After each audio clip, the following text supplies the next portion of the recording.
আমার স্বামী বিদেশে যাওয়ার পর থেকে আমার ছোট দেবর বাড়ির সব কাজের দায়িত্ব নিয়েছে। বাড়ির ছোটখাটো কাজ, যেমন মেশিন ঠিক করা, বিদ্যুতের কাজ, সবই ওর উপর। একদিন আমার সেলাই মেশিনে কাপড় আটকে গেল। নিজেই চেষ্টা করলাম ঠিক করতে, কিন্তু কিছুতেই ঠিক হচ্ছিল না। বেশ খানিকটা বিরক্ত হয়ে আমি আমার দেবরকে ডেকে নিলাম। সে এসে মেশিনটা দেখল, বলল, ভাবি, আপনার মেশিনে তো মরচে পড়েছে, পুরোটা খুলে আবার ঠিক করতে হবে। আমি প্রযুক্তির ব্যাপারে বিশেষ কিছু জানি না, তাই বললাম, যা করার তাড়াতাড়ি করো। আমার অনেক কাজ আছে, শুধু এটুকুই বললাম, যা করতে হবে করে নাও। সে কিছু সময়ের জন্য বাইরে চলে গেল, হয়তো কোনো সরঞ্জাম বা অন্য কিছু আনতে। কিছুক্ষণ পরে সে ফিরে এলো এবং বলল, চলুন ভাবি। তার মুখে সামান্য হাসি ছিল, কিন্তু তার চোখে একটা অদ্ভুত ঝিলিক দেখলাম, যা আমার ঠিক বোঝা গেল না। এই কথা শুনে আমি একটু বিভ্রান্ত হয়ে গেলাম, কারণ সে আমাকে তার ঘরে নিয়ে যেতে চাইল। আমি যখন তার ঘরে গেলাম তখন দেবর। আমার নাম পূজা, আমার বয়স 28 বছর। আমি দেখতে অনেক সুন্দর ছিলাম, গায়ের রং ছিল ফর্সা। আমার স্বামী বিদেশে যাওয়ার পর আমার দেবর সব সময় আমার সাথেই থাকত। দিন দিন তার ব্যবহার অনেকটা পরিবর্তন হতে থাকে। একদিন সে আমাকে এমন কিছু বলল, যা শুনে আমি তো অবাক হয়ে গেলাম। বন্ধুরা, আজকের গল্পটা অনেক বেশি স্পেশাল। আশা করছি তোমাদের ভালো লাগবে। গল্পগুলো ভালো লাগলে ভিডিওটি লাইক, শেয়ার এবং চ্যানেলটি সাবস্ক্রাইব করো প্লিজ। বিয়ের পর থেকেই সংসারে টানাপোড়েন ও প্রতিদিনের খরচের বোঝা ধীরে ধীরে আমার উপর পড়তে শুরু করল। বাড়ির অবস্থাও এমন ছিল না যে কোনো সাহায্য ছাড়া চলতে পারব। বাধ্য হয়ে একদিন নিজেকে বললাম, কিছু একটা করতে হবে। যদিও আমি পড়াশোনায় তেমন কিছু জানি না, কোথাও চাকরি পাওয়া সম্ভব ছিল না, তাই ভাবলাম মহল্লার মহিলাদের কাপড় সেলাই করা শুরু করব। পুরনো সেলাই মেশিনটা, যা বিয়েতে পাওয়া দান উপহার হিসেবে এক কোণায় পড়েছিল, তা পরিষ্কার করতে লাগলাম। এরপর পাড়ায় জানিয়ে দিলাম, যাদের কাপড় সেলাই করতে হবে তারা আমার সাথে যোগাযোগ করতে পারে। ধীরে ধীরে খবর ছড়াতে লাগল, আর কিছু দিনের মধ্যেই বেশ কয়েকটি অর্ডার আসা শুরু হলো। পাড়ার মহিলারা তাদের সালোয়ার, ওড়না, ব্লাউজ সেলাই করাতে আমার কাছে আসতে লাগল। কাজটা ভালোভাবে করতে শিখে গেলাম, আর এই সেলাইয়ের মাধ্যমেই সংসারের খরচ চালাতে শুরু করলাম। সেলাই করতে করতে প্রায় আমার বাড়িতে মহিলারা ভিড় করত। কারো মাপ নেওয়া, কারো ফিটিং ঠিক করা, কেউ আবার পুরনো কাপড় নতুন ফ্যাশনে সেলাই করাতে চাইত, আর কেউ কেউ শুধুই মন খুলে গল্প করতে আসত। ধীরে ধীরে এই সেলাইয়ের কাজের সঙ্গে তাদের সঙ্গেও এক ধরনের সম্পর্ক গড়ে উঠল। তারা আমাকে তাদের মনের কথা বলত, সমস্যার কথা শেয়ার করত। এতে আমিও এক ধরনের সান্ত্বনা পেতাম, একটা উদ্দেশ্য খুঁজে পেলাম দিনভর ব্যস্ত থাকার, নিজের কষ্ট ভুলে থাকার। সেলাইয়ের কাজ বাড়তে লাগল। এক মহিলা কাপড় দিতে আসলে আরেকজন নিতে চলে আসত। আমার নিজের সন্তান ছিল না, তাই এই কাজের জন্য বাড়িটা সবসময় মহিলাদের হাসিতে ভরে থাকত। ওদের হাসিঠাট্টা আর গল্পে আমার বাড়িতে যেন নতুন করে জীবনের প্রাণচাঞ্চল্য ফিরে এলো। কাজের সাথে সামান্য আয়ও হচ্ছিল, যা আমার জন্য এক প্রকার স্বস্তি নিয়ে এলো। কিছু মাসের মধ্যেই আমার সেলাইয়ের দক্ষতার কথা আশেপাশের এলাকাতেও ছড়িয়ে পড়ল। এবার দূরের মহল্লা থেকেও মহিলারা তাদের কাপড় সেলাই করাতে আসতে লাগল। কাজের চাপ এতটাই বেড়ে গেল যে একা সামলানো মুশকিল হয়ে পড়ল। প্রতিদিন ঘন্টার পর ঘন্টা মেশিনের সামনে বসে কাজ করতে করতে কাঁধ ব্যথা করতে শুরু করল। এমনকি আঙুলগুলোতেও ব্যথায় ফুলে যেত। শেষে পাড়ার কয়েকজন মেয়েকে সাহায্যের জন্য ডেকে নিলাম, যারা সেলাই শিখতে আগ্রহী বা কিছু আয় করতে চায়। আমি বললাম তারা যেন নিজেদের সেলাই মেশিন নিয়ে এসে আমার সাথে কাজ করে। এর বিনিময়ে তারা সেলাই শিখবে এবং সামান্য পারিশ্রমিকও পাবে। কেউ কেউ সেলাই মেশিন প্রথমবার ধরেছিল। ধৈর্য ধরে তাদের কাপড় ঠিক করে বসানো, সুতো লাগানো এবং সোজা সেলাইয়ের কৌশল শেখাতাম। তাদের আশায় আমার কাজ অনেক হালকা হয়ে গেল। এখন বাড়িটা আরও প্রাণবন্ত লাগত। ওরা হাসত, গল্প করত, আর মাঝে মাঝে আমার সাহায্যে নতুন কিছু ডিজাইন শিখত। তাদের সাথে আত্মীয়তার মতো একটা সম্পর্ক গড়ে উঠেছিল। আমি তাদের সেলাই মেশিন চালানো শেখাচ্ছিলাম, আর ধীরে ধীরে কাজও দিতে শুরু করলাম। তবে নতুন বলে প্রায় ভুল করত। কখনো মেশিনে কাপড় আটকে যেত, কখনো সুতোর গিঁট ছিঁড়ে যেত বা আঙুল ফুটত। প্রতিদিনই মেশিনের সমস্যা হতো, আর ঠিক করাতে আমার অনেকটা সময় চলে যেত। একদিন তাদের মধ্যে এক মেয়ের মেশিন আবার নষ্ট হয়ে গেল। কাপড় মেশিনে আটকে গেল। আমি নিজে থেকে চেষ্টা করলাম ওর মেশিনটা ঠিক করতে, কিন্তু সফল হলাম না। বাধ্য হয়ে আমি তাকে বললাম, আজ তুমি মেশিনটা ঠিক করিয়ে নিয়ে এসো, আজ আর কাজ করতে হবে না। মেয়েটি চলে যেতে প্রস্তুত হচ্ছিল। তখনই আমার দেবর বাড়িতে দুপুরের খাবারের জন্য এলো। আমি রান্নাঘরে গিয়ে তার জন্য খাবার গরম করতে লাগলাম। জানালা দিয়ে তাকিয়ে দেখি আমার দেবর সেই মেয়েটির সঙ্গে কিছু কথা বলছে। আমার দেবর মেয়েটিকে জিজ্ঞাসা করল, তুমি এত তাড়াতাড়ি ছুটি নিয়ে বাড়ি যাচ্ছ কেন? মেয়েটি বলল, আমার সেলাই মেশিনে কাপড় আটকে গিয়েছে, তাই মেশিন নষ্ট হয়ে গেছে। ভাবি নিজেই ছুটি দিয়েছেন, কাল বাইরে থেকে ঠিক করিয়ে তারপরই কাজে আসব। মেয়েটির কথা শুনে আমার দেবর বলল, আরে বাইরে গিয়ে ঠিক করানোর কি দরকার, যখন বাড়িতেই লোক আছে। দেবরের কথা শুনে মেয়েটি থেমে গেল। সে বলল, তুমি যদি মেশিনটা ঠিক করে দাও তাহলে খুবই উপকার হবে, না হলে আমাকে বাবাকে বলেই বড় বাজারে পাঠাতে হবে, আর বাবাকে সাইকেলে মেশিন নিয়ে যেতে অনেক কষ্ট হবে। মেয়েটির কথা শুনে আমার দেবর মেশিনটা পরীক্ষা করতে লাগল। বলল, তোমার মেশিনে তো মরচে ধরে গেছে, এটা পুরোপুরি আটকে গেছে, ভালোভাবে খুলে ঠিক করতে হবে। মেয়েটি অবাক হয়ে বলল, তাহলে তুমি ঠিক করতে পারবে না? দেবর হেসে বলল, না না, আমি এই কাজ ভালোই জানি। মেয়েটি খুশি হয়ে পাশে বসে পড়ল এবং বলল, আমার একটা সেলাইয়ের কাজ করতে হবে, তাড়াতাড়ি করে দাও প্লিজ। দেবর তখন বলল, মেশিনটা আমার ঘরে নিয়ে এসো, আমি ওখানেই ঠিক করব। মেয়েটি একটু দ্বিধায় পড়ে গেল। তখন দেবর বলল, আমার সব সরঞ্জাম ঘরেই আছে, তাই মেশিন ঠিকঠাক করার জন্য ওখানে নিয়ে যেতে হবে। দেবর বলল, আমি ঘরেই ঠিক করে দিচ্ছি। মেয়েটি মেশিন নিয়ে তার ঘরে গেল। আমি খাবার গরম করে বাইরে রাখলাম, কিন্তু অনেকক্ষণ কেটে গেলেও দেবর এবং সেই মেয়েটি ঘর থেকে বের হচ্ছিল না। দুজনেই তরুণ, তাই চিন্তায় পড়ে গেলাম। কিছুক্ষণ অপেক্ষা করলাম, কারণ দেবর এর উপর সন্দেহ করতে চাইনি।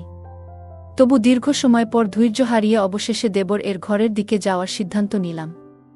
ঠিক তখনই মেয়েটি সেলাই মেশিন নিয়ে বাইরে বেরিয়ে এসে বলল, ভাবি, মেশিন ঠিক হয়ে গেছে। ওর কথা শুনে আমারও স্বস্তি হল এবং আমরা নিজেদের কাজে ফিরে গেলাম। কিন্তু আমি মনে মনে ভাবছিলাম, দেবর এতক্ষণ ঘরে কি করছিল। কিছুক্ষণ পরে দেবরও ঘর থেকে বেরিয়ে এসে বিছানায় বসে খাবার খেতে লাগল। পাশের বাড়ির বিয়ের জন্য প্রচুর কাপড় সেলাইয়ের অর্ডার পেয়েছিলাম, আর সময় খুব কম ছিল বলে কিছুটা দুশ্চিন্তায় ছিলাম। কিন্তু দেবর দ্রুত মেজেটির মেশিন ঠিক করে দেওয়ায় কাজ সহজ হয়ে গেল। খাওয়া শেষ করে দেবর মজা করে বলল, যার মেশিন নষ্ট হবে আমি আছি। আমি হেসে উঠলাম। এই সেলাই কাজ থেকে এখন বেশ ভালো আয় হচ্ছিল, তাই মনও বেশ ভালো ছিল। বিয়ের 9 বছর কেটে গেছে, আর স্বামী বিয়ের কিছুদিন পরই বিদেশে কাজের জন্য চলে গিয়েছিল। প্রায় 3 বছর ধরে সে দুবাইতে আছে। 6 মাস বা বছরে একবার ফিরত, ছুটি পেলেই স্বামী বাড়িতে আসত, সপ্তাহখানেক থেকে আবার দুবাই ফিরে যেত। বাড়িতে শ্বশুর শাশুড়ি আর এক দেবর ছিল। শ্বশুর শাশুড়ি ছিলেন বয়স্ক এবং প্রায় অসুস্থ থাকতেন, দিনের বেশিরভাগ সময় নিজেদের ঘরেই থাকতেন। দেবর খুবই ভালো ছেলে ছিল, বয়স মাত্র 20 হলেও সে নিজেই একটি দোকান খুলেছিল যেখানে মেশিন মেরামতের কাজ করত। আমি ওকে বলতাম, তুমি এখনো ছোট, পড়াশোনা করাটাই দরকার, কিন্তু সে বলতো, ভাবি, সংসার তো চলাতে হবে, কতদিন আর সব দায়িত্ব ভাইজের উপর ফেলে রাখা যাবে?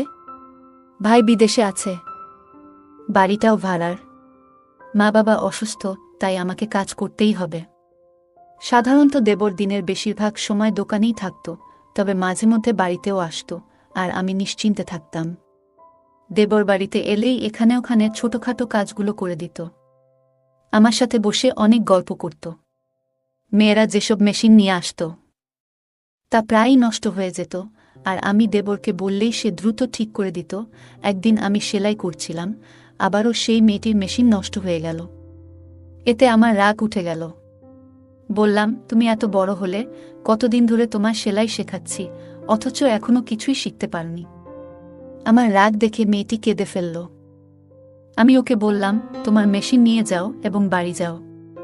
কিন্তু ঠিক সেই সময় আমার দেবর বাড়িতে এলো, আর মেয়েটিকে কাঁদতে দেখে বলল, ভাবি, ও কাঁদছে কেন?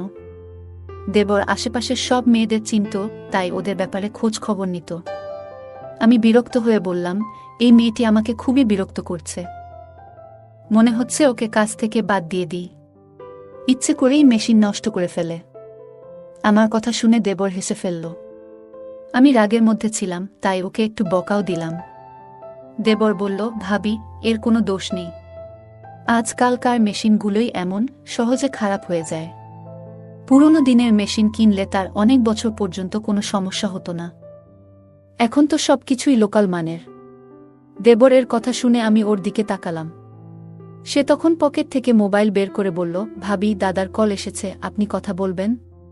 আপনার রাগও মিটে যাবে। স্বামীর কথা শুনে আমি হেসে ফেললাম। দেবর খুবই দুষ্ট ছিল, মাঝে মাঝেই আমাকে মজা করত। আসলে কয়েকদিন ধরে আমার স্বামীর সাথে কথাই হয়নি। হয়তো কাজের জন্য ব্যস্ত ছিল। প্রায় প্রতিদিনই দেবরকে বলতাম, দাদার সাথে একটা কল লাগিয়ে দাও, কিন্তু সে প্রতিবারই বলতো, ভাবি, আজ মোবাইলে টাকা নেই, কাল কথা বলিয়ে দেব। তবে বেশ কিছুদিন পার হয়ে গেলেও সে কলটা করে দেয়নি। হয়তো সত্যিই ওর মোবাইলে টাকা ছিল না। কিন্তু আজ দেবর আমাকে মোবাইলটা ধরিয়ে দিতেই সবকিছু ভুলে গেলাম। মোবাইল হাতে নিয়ে নিজের ঘরে গিয়ে স্বামীর সঙ্গে কথা বলতে শুরু করলাম। বহুদিন ধরেই কথা হচ্ছিল না, তাই অনেক প্রয়োজনীয় কথা বলার ছিল। প্রায় 15 মিনিট পর কথা শেষ করে যখন কল কাটতে যাচ্ছিলাম, তখন স্বামী বললেন, মা বাবার সাথেও একটু কথা বলিয়ে দাও। আমি মোবাইলটি নিয়ে শ্বশুর শাশুড়ির ঘরে গিয়ে আমার স্বামীর সঙ্গে কথা বলালাম। তারা বেশ খুশি হলেন। সেখান থেকে বেরিয়ে এসে দেখলাম দেবর বাইরে নেই। এক মেয়ে বলল, ও এখনও তানিয়ার মেশিন ঠিক করছে, আর ওর ঘরের দিকে ইশারা করল। আমি কিছুটা অবাক হলাম, কারণ এতক্ষণ ধরে ওরা ঘরের ভেতরেই ছিল। ঠিক তখন মনে পড়ল, আমি এখনও দেবর এর জন্য খাবার গরম করিনি। নিজের মাথায় হাত ঠেকালাম। স্বামীর সঙ্গে কথা বলার ফাঁকে দেবর এর খাবার দেওয়ার কথাই ভুলে গিয়েছিলাম। দেবর যখন বাইরে এলো, তখন আমি বললাম, তুমি বসো, আমি তোমার জন্য খাবার গরম করে আনি। কিন্তু দেবর বলল, না ভাবি, আমার পেট ভরে গেছে, আজ খাবো না। হেসে সে বাইরে চলে গেল, আর আমি একটু অবাক হয়ে মেশিনের পাশে বসে ভাবতে লাগলাম, আসলে ও কোথায় গিয়ে পেট ভরালো। সেদিন আমি কাজের মাঝে হঠাৎ এক পাশে দেখলাম আমার তানিয়া কিছু মেয়ের সাথে ধীরে ধীরে কথা বলছে। তার মুখে এক ধরনের আনন্দ ঝলকাচ্ছিল, যেন সে আনন্দে মেতে আছে। তার মুখে এক অদ্ভুত লালচে আভা ফুটে উঠেছিল, যা দেখে আমার মধ্যে হালকা অভিমান তৈরি হলো। আমি এগিয়ে গিয়ে প্রশ্ন করলাম, তানিয়া, তোমার মেশিন ঠিক হয়ে গেছে? সে তাড়াতাড়ি মাথা নাড়ল। আমি তাকে বললাম, তাহলে এবার কাজটা ঠিকঠাক করো। আমার কথা শুনে সবাই নিজেদের কাজে মন দিল। কাজ করতে করতে আমি আমার স্বামীর কথা ভাবতে লাগলাম। বহুদিন ধরে আমি চাইছিলাম সে যেন কিছুদিন বাড়িতে থাকে। আমার মন খুব চেয়েছিল তাকে বাড়িতে দেখতে, কিন্তু সে বলতো, যদি বাড়িতে আসি তাহলে বেশ কিছু খরচ হবে, তাই কিছুদিন না আসাই ভালো। আমি জানতাম সে আমাদের ভবিষ্যতের জন্য প্রতিটি টাকার হিসাব করছে, যাতে আমাদের ভবিষ্যৎ আরও ভালো হয়। কিন্তু তবু তার দূরত্ব আমাকে কষ্ট দিচ্ছিল। মনে মনে ভাবতাম, সে যদি প্রতিদিন বাড়ি ফিরত, আমার সাথে থাকত, তাহলে কেমন হতো। আমি চাইতাম সে বাড়ি ফিরুক, হয়তো কম আয় হবে, কিন্তু সে পাশে থাকলে সবকিছু সহজ হতো। তাই আমি চুপচাপ সেলাইয়ের কাজে মন দিতাম। সেলাই করার মাধ্যমে কিছু আয় করতে পারছিলাম, যা ঘরের খরচের কিছুটা সাপেক্ষে সহায়ক হতো। আমি যা উপার্জন করতাম তা শাশুড়ির হাতে তুলে দিতাম, এতে সবার মুখে হাসি ফুটে উঠত, আর আমার সময়টাও ভালো কেটে যেত। সেলাইয়ের কাজে নিয়োজিত মেয়েদের মেশিনগুলো প্রায়শই নষ্ট হয়ে যাচ্ছিল। অনেকবার বুঝিয়ে বলেছিলাম, মেশিনগুলো ঠিকভাবে চালানো শিখতে হবে, কিন্তু প্রতিদিনই কারো না কারো মেশিনে কোনো না কোনো সমস্যা দেখা দিত। ভাবছিলাম, যদি মেশিন ঠিক করার কাজটাও শিখতে পারতাম তাহলে কেমন হতো। কিন্তু আমি তেমন শিক্ষিত নই, তাই এ ধরনের কাজ শেখার সাহস পাইনি। এই মেশিনগুলো আগে আমার শাশুড়ি চালাতেন, তিনি আমাদের সংসারের খরচ মেটানোর জন্যই সেলাই করতেন। কিন্তু আমার বিয়ের পরপরই শাশুড়ি অসুস্থ হয়ে পড়লেন, আর তখনই আমার স্বামী বিদেশে চলে গেলেন। আমি তখন ভাবলাম, সেলাইয়ের কাজটি আমিই করব, এতে সংসারের জন্য কিছু টাকা আসবে। কিন্তু বুঝতে পারিনি যে এর সাথে কিছু বাড়তি সমস্যাও আসবে। সে দিনটাতে আমার খুব ভালো লাগছিল, কারণ সকালে আমার স্বামীর ফোন এসেছিল। স্বামীর খবর পেয়ে মনটা খুশিতে ভরে গিয়েছিল। তবে কাজের মধ্যে ঠিক তখনই আমাদের পাড়ার এক মহিলা এলেন। তিনি বললেন, আমার মেয়ের বিয়ে, আমি চাই তুমি বিয়ের জন্য প্রয়োজনীয় সব পোশাক সেলাই করে দাও। আমার হাতে তখন তেমন কাজ ছিল না, তাই তার কথা শুনে বেশ আনন্দ পেলাম। হাসিমুখে তাকে বললাম, আমার বেশ কয়েকজন মেয়ে আছে কাজ শেখার জন্য, আমরা একসঙ্গে কাজ করে সময় মতো সব পোশাক তৈরি করে দেব। তিনি আমাকে অনেক আশীর্বাদ দিয়ে চলে গেলেন, আর তার যাবার পর আমি সেলাই শেখার মেয়েদের সঙ্গে বসে কাজ ভাগাভাগি করলাম। সেদিন কাজের চাপ ছিল অনেক, আর সময় ছিল খুব কম। তাই আমি মেয়েদের বললাম, সবাই নিজের মেশিন ঠিকভাবে চালাবে। যদি কাজের মাঝে কারো মেশিন নষ্ট হয়, তবে তাকে এই কাজ থেকে বাদ দিতে হবে। আমার কথা শুনে এক মেয়ে মৃদু হেসে বলল, ভাবি, আজ আপনার ছোট দেবর আসবে না, আমরা তার মাধ্যমে আমাদের মেশিনগুলো ঠিক করিয়ে নেব। মেয়েটির মুখে চাপা হাসি ছিল, যার অর্থ আমি তখন পুরোপুরি বুঝতে পারিনি। আমি তখন কাপড়গুলো যাচাই করছিলাম, তাই বললাম, হ্যাঁ ঠিক আছে, দ্রুত মেশিনগুলো ঠিক করে নাও। এই কথায় সবাই যেন খুশি হয়ে উঠল। দুপুরে ছোট দেবর এলে মেয়েরা তার চারপাশে ঘিরে ধরল। সে বলল, আমি কি সব মেশিন ঠিক করার দায়িত্ব নিয়েছি? যাও, অন্য কারো কাছে নিয়ে যাও। তবু হাসতে হাসতে সে তাদের সাহায্য করতে লাগল। আমি এই দৃশ্য দেখে মৃদু হেসে ফেললাম, আর মেয়েরা একটু মন খারাপ করল। তারপর মেয়েরা মজার ছলে বলল, আমরা তো তোমার জন্যও কিছু করতে চাই, আমরা তো বিনিময়ে কিছু দিতে চাই। হাসতে হাসতে আমার ছোট দেবর বলল, আচ্ছা, তাহলে কিছু দিতেই হবে। তখন এক মেয়ে বলে উঠল, যেদিন তোমার বিয়ে হবে, আমরা তোমার বউয়ের জন্য সেরা পোশাকটি সেলাই করে দেব। তার কথা শুনে আমার দেবর হেসে বলল, তোমরা সবাই বেশ চালাক। প্রতিদিন কারো না কারো মেশিন ঠিক করি, আর শেষমেশ বিয়ের দিনে শুধু একটা পোশাক সেলাইয়ের প্রতিশ্রুতি। দেবর এর কথা শুনে আমি হেসে উঠলাম। সে বলল, তোমাদের সেলাই এখনও পুরোপুরি নিখুঁত নয়, তাই মাফ করো, আমার ভাবি আমার হবু স্ত্রীর জন্য পোশাক বানাবে। কথাটি বলে সে আমার দিকে তাকালো। আমি হেসে মেয়েদের বললাম, আমার ছোট দেবর এখনও খুব ছোট।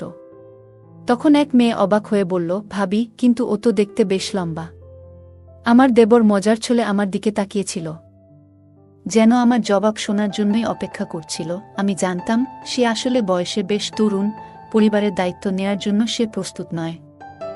আর্থিক পরিস্থিতিও তেমন ভালো নয়। আমার স্বামীও বিয়ের পর আমাদের ভবিষ্যৎ গড়ার জন্য দূরে চলে গিয়েছিল। আমিও চেয়েছিলাম না যে ভবিষ্যতে আমার দেবরের স্ত্রীও একই দূরত্বের কষ্টে থাকুক। তাই আমি বললাম, লম্বা হয়েছে বলে বিয়ে করতে হবে এমন কোনো কথা নেই। বিয়ের জন্য আরও অনেক প্রস্তুতির প্রয়োজন। ওর বিয়ে হতে এখনো কয়েক বছর বাকি। আমার কথা শুনে দেবর হেসে উঠল। এরপর আমি মেয়েদের দিকে ফিরে বললাম, চলো, এবার সবাই কাজে মন দাও। আমি দেবরের জন্য খাবার গরম করে নিয়ে আসি। এ কথা বলে আমি রান্নাঘরে গিয়ে তার জন্য খাবার গরম করতে লাগলাম। মেয়েরা নিজেদের কাজ নিয়ে আবার ব্যস্ত হয়ে গেল। আমি আমার দেওরের ঘরে যাচ্ছিলাম, কারণ জানি না কিভাবে, কিন্তু ও মেশিনগুলোতে এক ধরনের জাদু করত, আর সবকিছু ঠিকঠাক হয়ে যেত। সেদিনও সে মেয়েদের সেলাইয়ের মেশিনগুলো সারিয়ে দিয়ে নিজের কাজে চলে গেল। পরের দিন প্রচুর কাজ ছিল, তাই কাউকে কাজ থেকে সরতে দিলাম না। দেবরও সেদিন বাড়িতে আসেনি, আর কাজের চাপ এত বেশি ছিল যে আমিও ব্যস্ত ছিলাম। মনে মনে ভেবেছিলাম, কাজের ফাঁকে নিজের বাবা মার বাড়িতে কিছুদিন যাব। কতদিন যাব ভাবছি, কিন্তু হঠাৎ একটা বিপদ এলো। আমার মেশিনটি খারাপ হয়ে গেল, আর কাপড়ের বিশাল স্তূপ পড়ে রইল। আমি চাইছিলাম না যে এত দামি কাপড় মেয়েদের দিয়ে সেলাই করাই, কারণ তাদের কাজের মধ্যে এখনও সূক্ষ্মতা আসেনি। সকালে মেশিনটি একদম কাজ করছিল না।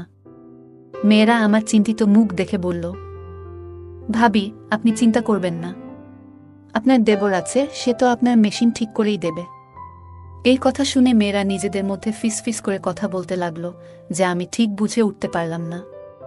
কয়েকদিন ধরে লক্ষ্য করছিলাম, দেবর সারা দিন বাইরে থাকত, কিন্তু দুপুরে খাবার খেতে এলেই মেয়েরা যেন কোনো বাহানায় তার আশেপাশে ঘুরঘুর করত। সবার কাজ ছেড়ে যেন তার উপস্থিতিতে একটু আনন্দ খুঁজে পেত। এমন সময় আমি নিজেই উঠে দাঁড়ালাম কাজ দ্রুত শেষ করার জন্য। সেদিন কাজের চাপ এত বেশি ছিল যে মেয়েদের আচরণে খুব একটা খেয়াল করতে পারিনি। কিন্তু যখন থেকে আমার দেবর মেয়েদের মেশিনগুলো ঠিক করে দিতে শুরু করল, তখন থেকে তারা প্রায় প্রতিদিন কাজ শেষে কিছু না কিছু খাবার নিয়ে আসতে লাগল। শুরুতে ভাবতাম ওরা হয়তো আমার জন্যই এসব নিয়ে আসে, কিন্তু পরে বুঝতে পারলাম এসব খাবার আসলে আমার দেবর এর জন্যই আনা হচ্ছিল। বিষয়টা বুঝতে পেরে আমি ওদের একটু বকাও দিলাম। বললাম, আমার মেশিন খারাপ হয়েছে, অথচ তোমরা সবাই বসে আছো কেন? আমার কথা শুনে তারা চুপচাপ নিজেদের কাজে ফিরে গেল, আর আমি অপেক্ষা করতে লাগলাম দেবর কখন বাড়ি ফিরে আসবে। দুপুরেই তার বাড়ি ফেরার কথা, কিন্তু তখন পর্যন্ত ধৈর্য ধরে অপেক্ষা করতে লাগলাম। আমার কাছে কোনো মোবাইল ছিল না, আর আমি মোবাইল চালাতেও জানতাম না। তাই ফাঁকা সময়টা কাটানোর জন্য রান্নাঘরে গিয়ে কিছু সবজি কেটে বসেছিলাম। তখনই শুনতে পেলাম তানিয়া মৃদুস্বরে আরেক মেয়েকে বলছে, ভাবির বদলে যদি আমার মেশিনটাই আজ নষ্ট হতো।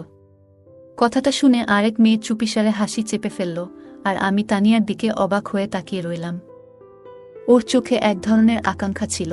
হঠাৎ মনে পড়ল তানিয়ার মেশিনই প্রথম নষ্ট হয়েছিল, আর সেই কারণেই আমার দেবর তার মেশিন ঠিক করার জন্য নিজের ঘরে নিয়ে গিয়েছিল। এই পুরো ব্যাপারটা আমাকে একটু চিন্তায় ফেলে দিয়েছিল। দুপুরের দিকে আমার দেবর বাড়ি এলো। আমি তার জন্য অপেক্ষা করছিলাম। সে বাড়িতে পা রাখতেই আমি বললাম, আজ আমার সেলাই মেশিনটা নষ্ট হয়ে গেছে, তাড়াতাড়ি এটা ঠিক করে দাও। আমি মেশিনের দিকে ইশারা করলাম, আর সে একবার আমার দিকে তাকিয়ে মেশিনের কাছে গেল। আমি বললাম, আগে ঠিকঠাক কাজ করছিল, কিন্তু আজ সকালে দেখি কাপড় আটকে যাচ্ছে। দেবর মেশিনটা চালিয়ে দেখে বলল, ভাবি, আপনার মেশিনে তো মরচে ধরেছে, পুরোটা খুলে আবার ঠিক করতে হবে। আমি প্রযুক্তির ব্যাপারে বিশেষ কিছু জানি না, তাই বললাম, যা করার তাড়াতাড়ি করো। আমার হাতে অনেক কাজ জমে আছে, দেরি হলে আর সেই পাড়ার মহিলা কাজ নিয়ে আসবেন না। আমার কথা শুনে দেবর আশ্বস্ত করে বলল, ভাবি, আপনি চিন্তা করবেন না, আমি আছি তো, আমি ঠিক করে দিচ্ছি।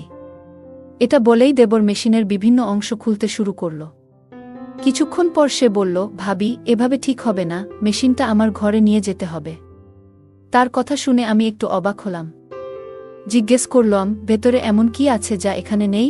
আমার প্রশ্নে সে কিছুটা অপ্রস্তুত হয়ে বলল, ভাবি, আমার সমস্ত টুলস ভেতরেই রাখা, তাই মেশিন সেখানে নিয়ে যাওয়া ছাড়া আর কোনো উপায় নেই। তখন আমি বললাম, আমি তোমার সমস্ত টুলস বাইরে নিয়ে আসি।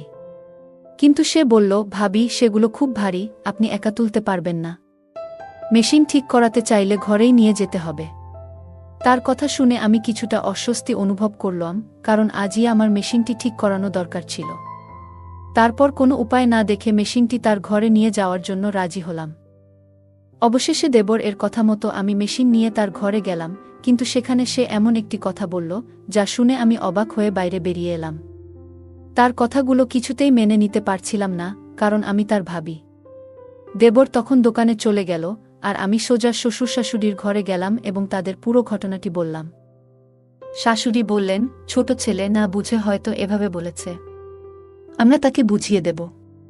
কিন্তু আমি বললাম, আপনারা যাকে ছোট বলছেন সে এখন প্রাপ্তবয়স্ক, এরকম কিছু ঘটার আগেই ওর জন্য কোনো ভালো মেয়ে দেখে বিয়ে ঠিক করে ফেলা উচিত।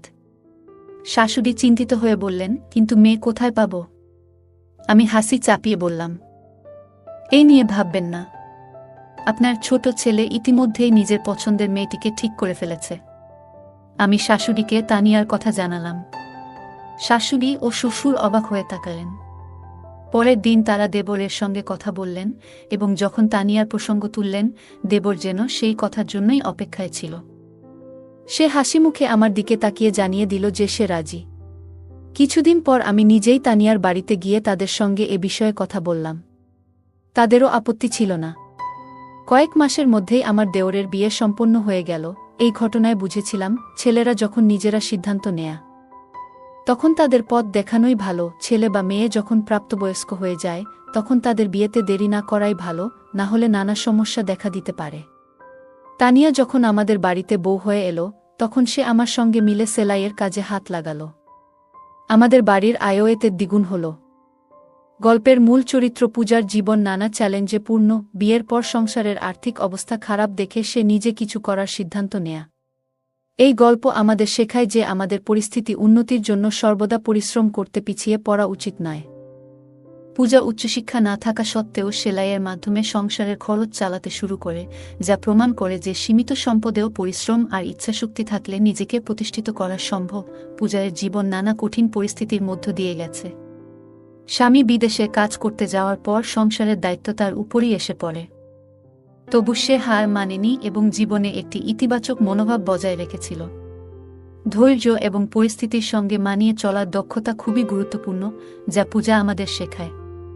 সে আমাদের দেখায় যে কঠিন পরিস্থিতিতেও ইতিবাচক থেকে সমাধান খুঁজে বের করা যায়। সেলাইয়ের কাজ বাড়তে থাকলে পূজার মাথায় পাড়ার মেয়েদের সাহায্য নেওয়ার ভাবনা আসে। সে তাদের সেলাই শেখায় এবং আয়ের সুযোগ দেয়। এতে বোঝা যায় আশেপাশের মানুষদের সহায়তা করলে অনেক সমস্যা সহজে সমাধান করা যায়। পূজা এই উদ্যোগের মাধ্যমে অন্যদের আয়ের পথ তৈরি করে, যা অনুপ্রেরণামূলক। গল্পে পূজার দেবরও পরিবারের দায়িত্বশীল সদস্য। সে পড়াশোনার পরিবর্তে কাজকে প্রাধান্য দেয়, সংসারের খরচে সাহায্য করতে। এতে বোঝা যায় সময় ও পরিস্থিতির প্রয়োজনে সঠিক সিদ্ধান্ত নেওয়া জরুরি। মানুষের জীবনে সঠিক অগ্রাধিকার নির্ধারণ গুরুত্বপূর্ণ। পূজা কাজের মেয়েদের প্রতি সংবেদনশীল ও দায়িত্বশীল ছিল। শুধু সেলাই শেখানো নয়, তাদের ছোটখাট সমস্যা বোঝারও চেষ্টা করত। তার এই গুণ শেখায় অন্যের অনুভূতি সম্মান করা, সঠিক মানবিক সম্পর্ক গড়তে সহায়ক। চ্যালেঞ্জ আসলেও পূজা আত্মসম্মান বজায় রেখে কাজ চালিয়ে গেছে এবং অন্যদের সহায়তা নিয়ে নিজেকে দুর্বল মনে করেনি। এটি বোঝায় আত্মসম্মান ও আস্থাই সাফল্যের মূল। পূজার স্বামী দূরে থাকলেও তার দেবর পাশে থেকেছে, যা শেখায় পরিবারের সহায়তা জীবনের অনেক সমস্যাই সহজ করে তোলে। পূজার সেলাইয়ের কাজ বাড়লে সে আশপাশের মেয়েদের কাজে যুক্ত করে, যা সহযোগিতার মনোভাবের উদাহরণ। এভাবে সে নিজের উন্নতির পাশাপাশি তাদের জীবিকাও রক্ষা করে। গল্পটি শেখায় যে এগিয়ে যেতে সঠিক সিদ্ধান্ত ও সহানুভূতি গুরুত্বপূর্ণ। পূজার কাজে আশেপাশের মহিলারা যুক্ত হওয়ায় তার ঘর শুধু সেলাইয়ের জায়গা নয়, সমস্যাগুলো শেয়ার করার স্থানও হয়ে ওঠে। এটি সমাজে সংযোগ ও সহযোগিতার বার্তা দেয় এবং ঐক্য বজায় রাখা উচিত। পূজার গল্প শেখায় যে আমাদের লুকিয়ে থাকা প্রতিভা চিনে কাজে লাগালে তা এগিয়ে চলার পথ হতে পারে। সে সেলাইকে আর্থিক বাধ্যবাধকতা থেকে সুযোগে রূপান্তরিত করেছে, যা চ্যালেঞ্জের সুযোগ খোঁজার প্রেরণা দেয়। এই গল্প থেকে শেখা যায় পরিশ্রম, ধৈর্য, সহযোগিতা, আত্মমর্যাদা এবং ইতিবাচকতার সাথে আমরা কঠিন পরিস্থিতি মোকাবিলা করতে পারি। সম্পর্কের গুরুত্ব ও সমাজের সংযোগ আমাদের সবার জন্য একটি ভালো জীবন গড়ে তুলতে সাহায্য করে। বন্ধুরা, যদি এই গল্পটি ভালো লেগে থাকে তাহলে দয়া করে ভিডিওটি লাইক করুন এবং আমাদের চ্যানেলটি সাবস্ক্রাইব করুন। পাশে থাকা বেল আইকনটি প্রেস করুন, যাতে করে আমরা যখনই নতুন ভিডিও আপলোড করি তার নোটিফিকেশন সবার আগে আপনার কাছে পৌঁছে যায়। ধন্যবাদ। দেখা হবে আমাদের পরবর্তী ভিডিওতে।